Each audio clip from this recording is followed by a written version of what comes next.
가장 가까운 사람으로부터 배신당하게 된다면 참 제목 자체가 참 처절합니다. 가장 가까운 사람. 어 말씀드렸듯이 자기의 가장 가까운 사람은 이제 가족이겠죠. 다윗에게는 아들, 참 귀하게 여긴 아들, 그 absalom과 또 가장 신복이라고 여긴 아주 모략가, 참 지혜로운 그래서 출중한 그 부하 아이도벨, 이 두 사람이 인제 또 결탁을 해서 어 이제 다윗을 이렇게 모반하는, 배반하는 그런 상황입니다. 그래서 여기 12 절을 보시면은 나를 책망하는 자는 원수가 아니라 원수일진데 내가 참았으리라. 차라리 자기를 이렇게 꾸짖고 힘들게 만드는 사람이 자기 원수였다면은 다윗은 그냥 원수니까 참을 수 있다. 또 나를 미워하는 자가 그랬다면은 내가 그냥 저 사람 안 보면 되지 하고 내가 좀 잠시 피하겠다.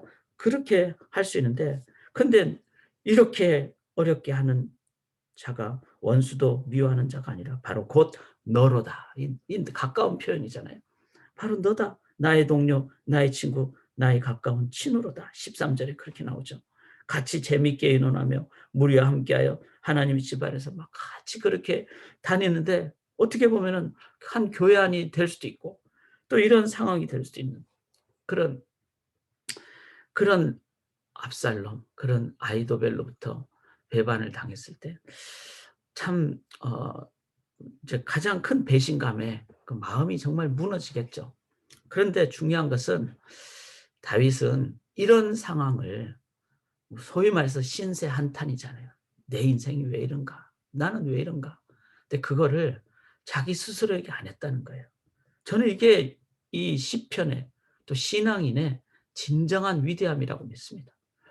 '내 인생이 왜 이런가? 내 꼴이 왜 이런가?' 이거를 남에게 하면은 그거는 더 어려움이 되고 대책이 없죠. 나 자신에게 하면 어떨까요? 그것도 대책이 없습니다. 그리고 점점 나는, 내 마음은 정말 더 깊은 정말 골짜기로 빠지게 되죠. 그런데 신앙인은, 다윗은 이거를 하나님 앞에 한다는 거예요. 하나님 앞에. 한나가 정말 자기 인생의 그 기구한 인생을 그냥 스스로 한탄한 게 아니라 성전에 가서 하나님 앞에 그렇게 한탄을 하는, 하나님은 이 기도를 어떻게 하실까요? 저는 정말 하나님이 받으신다고 믿습니다. 내가 신음소리조차 못 내는 그런 마음이 어려울 때가 있는데, 그래서 주여 소리도 못하고 그냥 아 이렇게 한탄하는, 이것을 하나님께 올려드릴 때 하나님은 우리의 쓴, 내 속에서 쓴내가 나는, 단내가 나는 그 기도조차도 하나님은 정말 달게 받으십니다. 우리 아버지 하나님이시기 때문에. 다윗의 상황이 이렇지만 우리가 이 새벽에 살면서 그럴 때가 있잖아요. 그럴 때도 하나님 앞에 우리가 한탄하실 때 우리 하나님은 그 한탄을 들으십니다. 그 다윗이 이 하나님 앞에 기도를 이렇게 올려드릴 때 자신의 그 말로 표현하기 힘든 복잡하고 아픈 마음이 하나님 앞에 다 아뢰입니다. 1 절에 보시면은 "하나님이여 내가 간구할 때 숨지 마소서." 하나님 숨으면 이제 내가 누구한테 얘기하겠습니까? 내가 다른 사람한테 다 얘기해도 이해 다 못합니다. 욥이 자기의 가장 가까운 친구들이 그렇게 와도 다 이해 못하죠. 그래서 하나님 나에게 숨으면 내가 이제 누구에게 가겠습니까? 이런 다윗의 정말 한탄의 아픔의 단식의 기도. 2 절을 보시면 "내게 굽히사 응답하소서. 내가 근심으로 편하지 못하여 탄식하오니." 정말 근심이죠. 아들이 이러니까 어떻게 하겠습니까? 그리고 탄식한다 그랬어요. 탄식. 정말 탄식은 내 가슴이 타 들어가는 거죠. 탄식. 우리가 그럴 때가 있잖아요. 이럴 때 사람에게 한들 대책이 안 섭니다. 하나님 앞에. 3 절에 "이는 원수의 소리와 악인의 압제 때문이라. 그들이 죄악을 내게 더하여 노하여 나를 핍박하나이다." 정말 핍박이 가득 찬 그런 상황.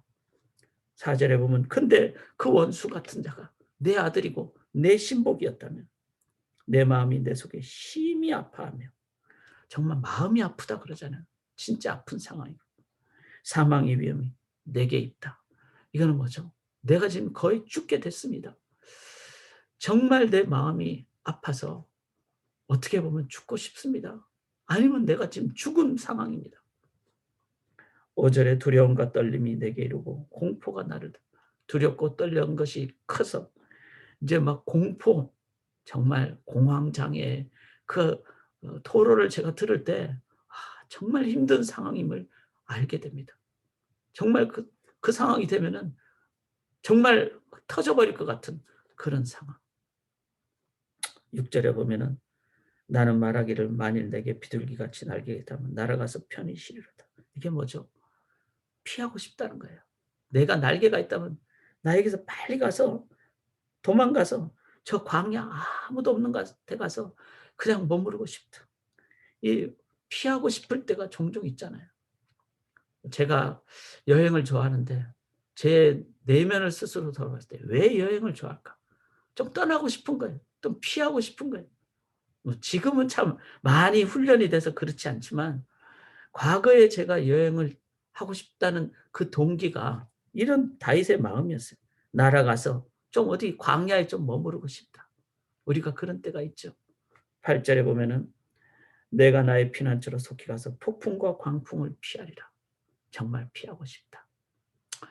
9절에 보면은 내가 성내에서 강포와 분쟁을 보았사오니 주여 그들을 멸하소서. 자, 다윗에게 이렇게 적대했던 자들은 하나님 중심이 아니니까 그 속에 하나님이 없으니까 그게 뭐가 되죠? 강포와 분쟁이 있고 그다음에 10절에 보면 그들이 주야로 성벽 위에 두루다녀서 성중에는 죄악과 재난이 있고 막 그 핍박과 압박을 가하고 그래서 11절에 악독이 그 중에 있고 압박과 속임수가 그 거리를 떠나지 아니하고 참 이런 상황이 하나님 없을 때는 인간의 그 죄성이 드러나서 막 악함과 악독이 상황이 있게 되는 우리가 현재 미얀마를 위해서도 기도를 해야 됩니다. 그 속에 어떤 뭐 상황을 우리가 다 알지는 못하지만 그러나 분명히 그 사람을 향하여 총을 쏘고 그런 상황은 정말 핍박이고 정말 악한 방법이죠. 미얀마에 참된 하나님의 평화가 임하도록 그리고 그 속에 정말 해결이 일어나도록 우리가 간절히 기도할 때 또 기도로 시작할 때 하나님 분명히 그 다음 단계로 인도해 주시려 믿습니다. 기도의 응답이 있기 때문에 오늘도 정말 꼭 기도를 우리가 함께 하기를 원합니다. 이런 다윗이 했던 기도는 뭐죠? 신세 한탄, 나 왜 이럽니까? 이걸 넘어서 기도를 하면은 하나님 앞에 탄식을 다 아뢰죠. 저는 이 본문을 오늘 딱 처음에 보는 순간 아유 왜 이렇게 길어? 참 인간적인 마음이 그렇더라고요. 그런데 이 배경과 다윗의 상황을 이해하니까 23절도 짧다. 다윗이 얼마나 마음이 어렸으면 여러분 탄식을 이렇게 길게 할 수 있다는 것은 그건 뭐죠? 참 감사하더라고요. 들어주는 하나님이 계시니까. 그래서 17절에 보면은 저녁과 아침과 정오에 내가 근심하여 탄식하니 여호와께서 내 소리를 들으시리로다. 하루에 한 번도 아니고 저녁, 그 다음에 아침, 정오 정말 하루 종일 다윗이 탄식해도 우리 하나님은 다 들으십니다. 참 위로가 되더라고요. 내가 누구 앞에 가서 하루 종일 붙잡고 탄식하면 누가 그걸 들어주겠어요? 한 번은 들어줘도. 근데 하나님은 아침에 가서 기도해도 저녁에 가서 기도해도 낮에 가서 탄식해도 다 들어주신 하나님. 이렇게 탄식할 때 그때 이제는 어떤 기도가 나오게 됩니까? 15절 한번 보시면 사망이 갑자기 그들에게 하여 산채로 서로 내려갈지어다. 이는 악독이 그들의 거처에 있고 그들 가운데 있습니다. 자, 이것은 뭔가 하면요. 그 가장 가까운 자를 향해서 하나님이 분명히 인도하신다. 이 사망이 임한다는 말은 죽어라 이런 말이 아니라 참 그들의 삶에 이 하나님만이 주시는 해결. 그래서 나 정말 꼭 끝내고 싶습니다. 이런 말이에요. 그런데 그 끝내고 싶다는 말을 16절에 나는 하나님께 부르짖으리니 여호와께서 나를 구원하시리로다. 바로 끝내는 것은 내가 아니라 다른 사람이 아니라 하나님께서 구원하시리로다. 이게 바로 하나님의 인도하심을 기도를 신세한탄과 탄식을 했을 때 결국에는 하나님이 하십니다. 하나님이 하십니다. 이 하나님이 하시는 산소망의 믿음의 기도를 드리게 됩니다. 결국 이 모든 상황을 다윗은 원수를 악으로 갚지 않죠. 그는 끝까지 사울을 위해서 기도하고 그리고 압살롬을 위해서 기도하고 기도 중에 다윗은 어떻게 힘을 얻습니까? 여기 16절에 보시면은 여호와께서 나를 구원하시리로다. 17절 끝부분에 쓰면은 여호와께서 내 소리를 들으시리로다. 18절에 그가 내 생명을 구원하사 평안하게 하셨도다. 자, 이게 참 중요합니다. 이렇게 계속 기도하니까 이제 하나님만이 주시는 평안함이 임하십니다. 그 다음에 19절에 하나님이 들으시고 그들을 낮추시리로다. 이제 하나님이 들으시고 하나님의 인도하심으로.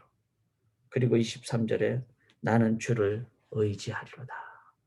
바로 하나님의 역사하심을 힘입을 때까지. 자, 예수님도 똑같은 상황이었죠.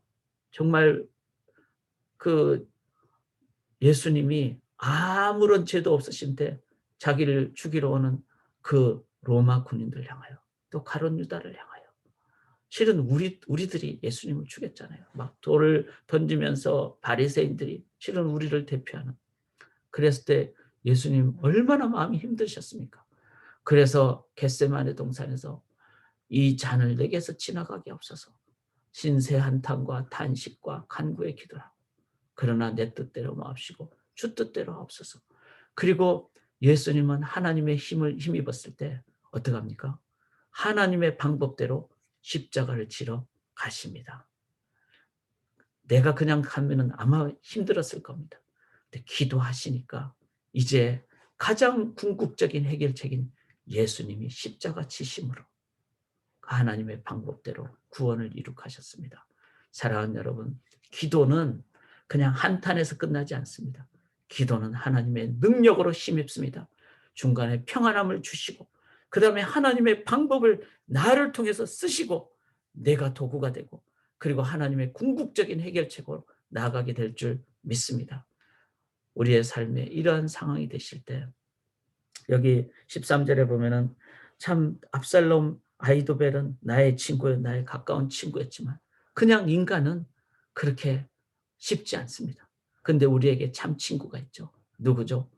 사람이 친구를 위하여 목숨을 버리면 이에 더 큰 사랑이 없나니 진정한 친구 바로 우리 예수 그리스도 하나님. 아브라함이 하나님과 그렇게 벗된 것처럼 그렇게 우리 또한 하나님 앞에 혼전하게 하려는 진정한 친구는 뭐죠?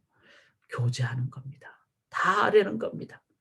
근데 하나님이 우리의 친구가 되실 때 하나님께 다 하려할 때 하나님은 평안도 주시고 우리가 지고 갈 그 참된 십자가의 길을 갈 능력도 주십니다. 오늘도 그 하나님과 깊게 교제하시는 그래서 하나님으로부터 평안 얻으시고 하나님으로부터 정답과 해답을 받으시는 이 세상에 참된 해결의 도구가 되시는 주의 백성들 되시기를 주님의 이름으로 간절히 간구합니다. 무거운 짐을 나 홀로 지고 견디다 못해 쓰러질 때 불쌍히 여겨 구원해 주리 은혜의 주님 오직 예수